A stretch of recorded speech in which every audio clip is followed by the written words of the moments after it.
CAT 2020 Slot 3 question paper and this is question number 74.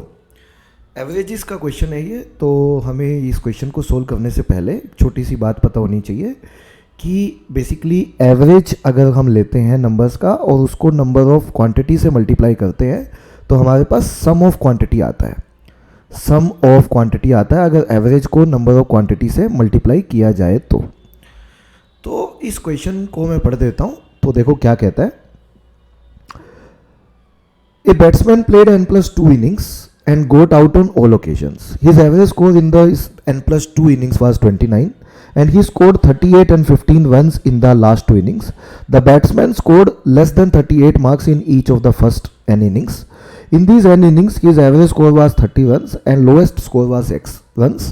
The lowest possible value of x is. तो सबसे पहले n+2 innings खेली थी उसने जिनमें उनका एवरेज जो आया था स्कोर वो था 29। तो सम ऑफ क्वांटिटी हो जाएगा average into number of quantity, तो 29 टाइम्स ऑफ n+2 हो जाएगा हमारा।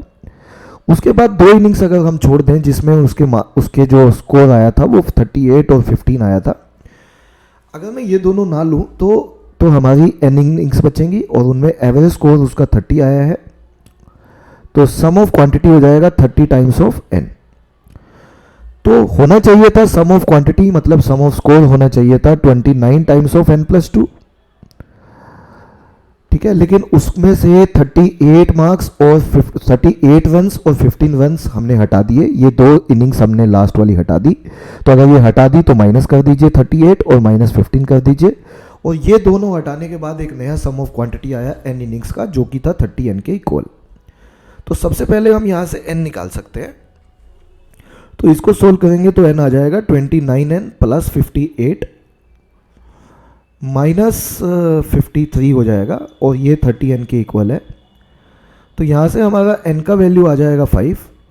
तो n अगर हमारा 5 आ गया है तो इसका मतलब ये हुआ कि ये दो इनिंग्स को हटा दिया जाए 38 और 15 रन्स वाली, तो बाकी इनिंग्स जो बचती हैं वो 5 बचती हैं। अब सवाल में ये है कि उन 5 इनिंग्स में, उन n इनिंग्स में जो कि 5 आई हैं, किसी भी इनिंग में 38 से ज़्यादा स्कोर नहीं हुआ है। तो उन 5 में जो स्कोर हुआ मैं x1, x2, x3, x4, x5 मान लेता हूँ।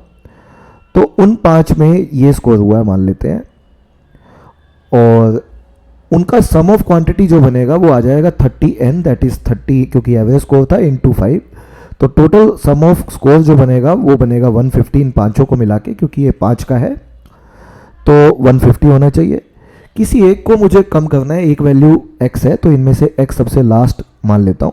तो ये मिनिमम तभी होगी जब बाकी सभी ज़्यादा से ज़्यादा ली जाएं, लेकिन स्कोर ओवर, हाँ जी, जो स्कोर है हर इनिंग में वो 38 से कम है।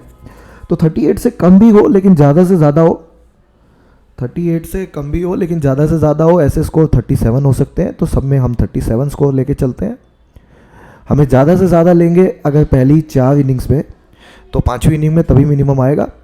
तो हम कहेंगे इन सबको अगर ऐड करें तो ये टोटल मिला के 150 होना चाहिए, और x हमें मिनिमम निकालना है तो ऑटोमेटिकली जो x आएगा वो मिनिमम आएगा। तो 37 को अगर 4 से मल्टीप्लाई करते हैं तो 74 2 का सम है, और इंटू 2 करें तो 148 प्लस x इज़ बेसिकली 150। तो x की मिनिमम वैल्यू, सबसे मिनिमम वैल्यू 2 आएगी। तो 2 आंसर होना चाहिए क्वेश्चन का। तो आंसर ऑप्शन 1 बनता है आंसर, यही ऑप्शन है, यही आंसर है इस क्वेश्चन का। This is the right answer of this question.